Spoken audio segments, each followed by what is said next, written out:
Martin North, John Adams, in the interest of the people. Hello, John. Hi, mate. How you going today? Pretty good. Quite interesting times we live in with regard to the cash ban.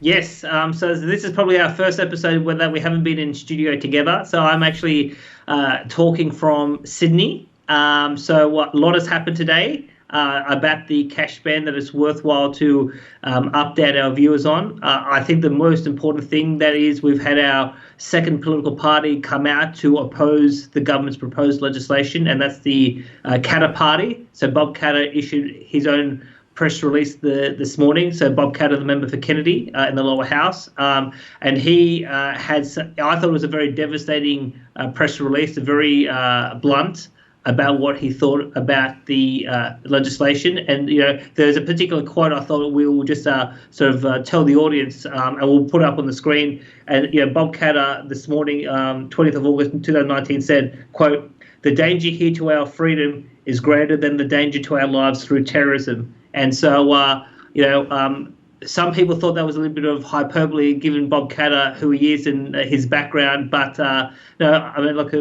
my view is that this is a significant assault on freedom, perhaps the biggest assault in the last 2 or 3 decades, and a lot of people are very worked up about this. And it's time that the public send a message to Parliament that there are limits to how far they can push the law, and this is one of those limits that they shouldn't cross. Yeah, well, indeed, and of course it's about civil liberties, and I also think it resonates with ScoMo's Quiet Australians, right? So all the feedback that I'm getting is, just ordinary people in Australia say this isn't right.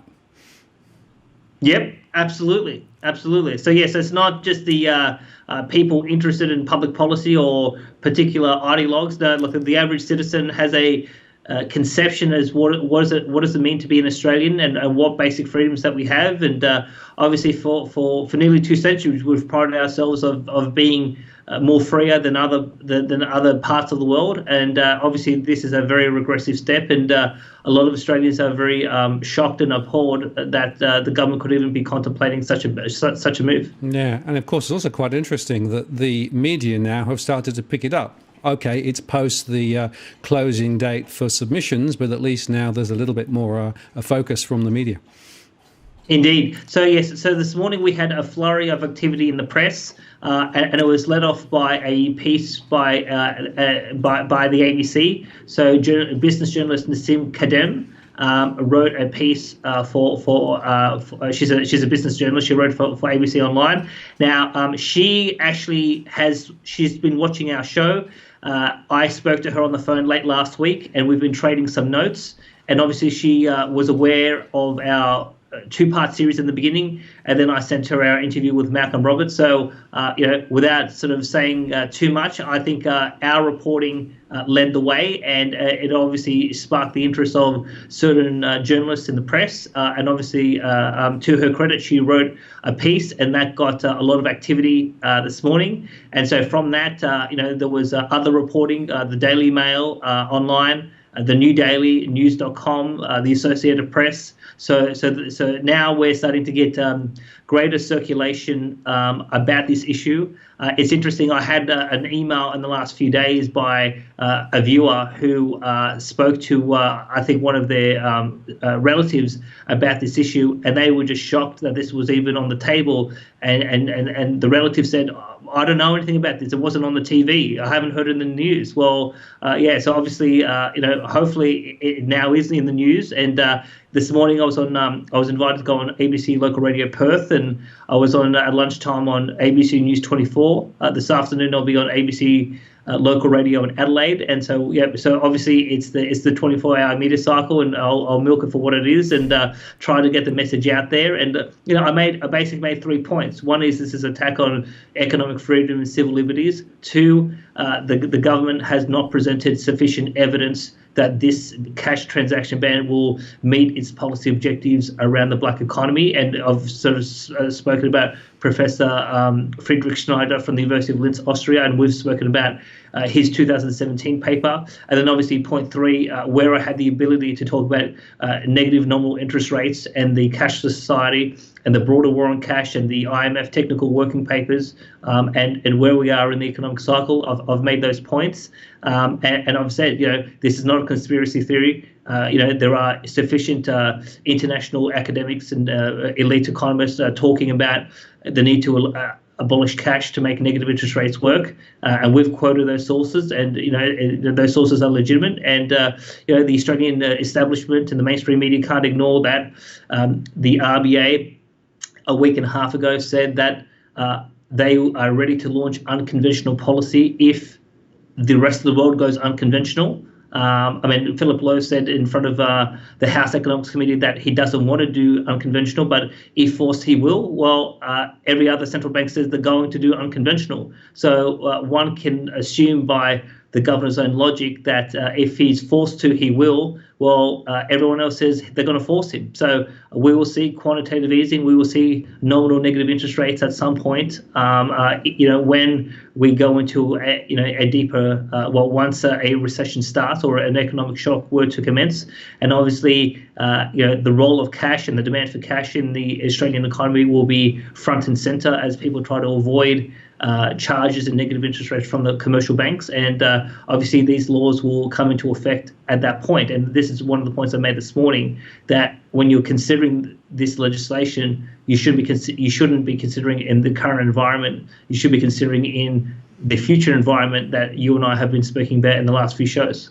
Yeah, and indeed, quite interestingly, it's not just here in Australia, of course, because the Fed in the US has quietly announced that they're actually going to introduce a faster payment system, a centralised payment system, just like we have in Australia. And it was actually mentioned as part of Jerome Powell's recent speech, but nobody picked it up at the time. But of course, now we're sensitised to the cash ban and the relationship between the cash ban and monetary policy. People now in the US are beginning to realise that it's a critical part of being able to implement the monetary policy, QE, negative interest rates. Without it, it's hard to do. So it's fascinating how this is now bubbling up, not just here in Australia, but more widely as well. Yeah, of course, yeah. So the war on cash and negative interest rates is not just a local domestic story. It is a global phenomenon driven by global elites and global institutions.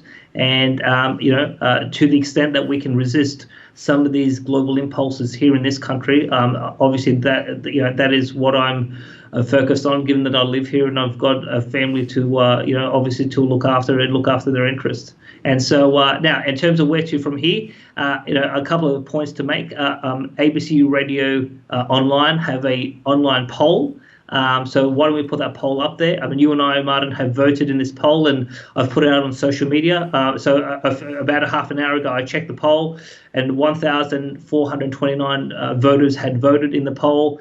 97.1% of people oppose the government's legislation. I would encourage all viewers to go on the ABC website and cast a vote. And obviously, I will try to make that poll and the results of that poll known to members of Parliament to show that while it is a relatively small sample size, it is a reflection that this is bad politics, bad policy, and even most parliamentarians, most of them really don't care about public policy, in my view, and they're more interested in naked political advantage.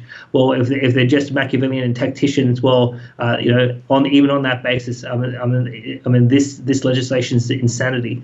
So hopefully we can get the message loud and clear.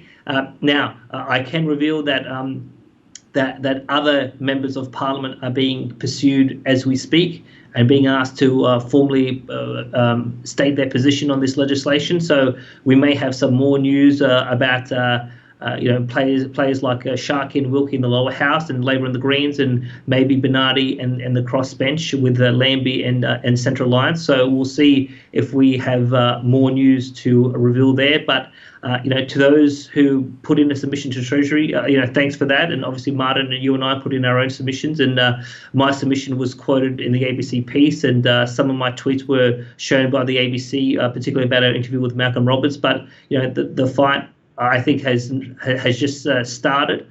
So there needs to be maximum pressure applied to politicians, particularly in the wake of some of the perspectives reported on by the ABC this morning. So there are some professional bodies like CPA Australia that opposed, came out against the bill, but there were others like Chartered Accountants Australia, New Zealand, as well as KPMG, who said the legislation wasn't strong enough, and they're basically calling for the cash limit to be lowered from 10,000. So there are other voices who want to bring in greater tyranny than what the government has proposed, and I would say that there's still a fight to be had. I don't think it's necessarily over, and obviously that's where Senator Roberts said that pressure needs to be applied. And again, it's you and I can do so much, but everyone else has to roll up their sleeves and get Parliament to do their job.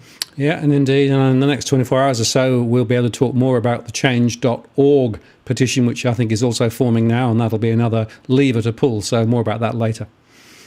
Yes. I mean, look here. So we've got the petition that the CEC have set up, and I'm working on a couple of secret little projects around this, and hopefully we'll have a few things to announce next week.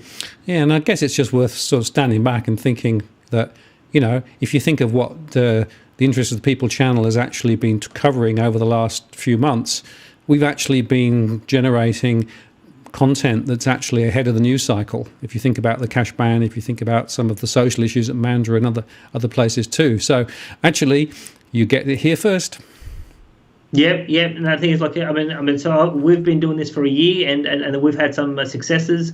I mean, gold in 2018 with the RBA, forcing the RBA to reveal more information than what they had previously. Obviously, in terms of this year, we look at, obviously, mainstream media reported our commentary about the Irish housing bubble, and we were one of the leaders talking about that last year and this year with Eddie Hobbs this year. Obviously, we looked at, the secret Treasury meeting. I mean, that we had an exclusive on that. No one else talked about that or had that information.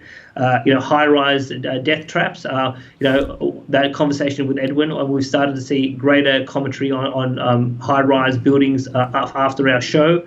Obviously Mandurah, and now the cash ban. So on certain topics where we do have expertise and we can bring in experts, that we do know that there are parliamentarians and mainstream media journalists watching our commentary, and obviously we try to be as careful as we can and try to bring in the most accurate and insightful analysis we can. And people are watching, and where we can get the interests of other groups like the mainstream media, they're taking our lead, which is good. So obviously, a lot of people have lost faith in the mainstream media, and I think there's an opportunity for journalists to redeem themselves by actually reporting real news rather than crap or gossip.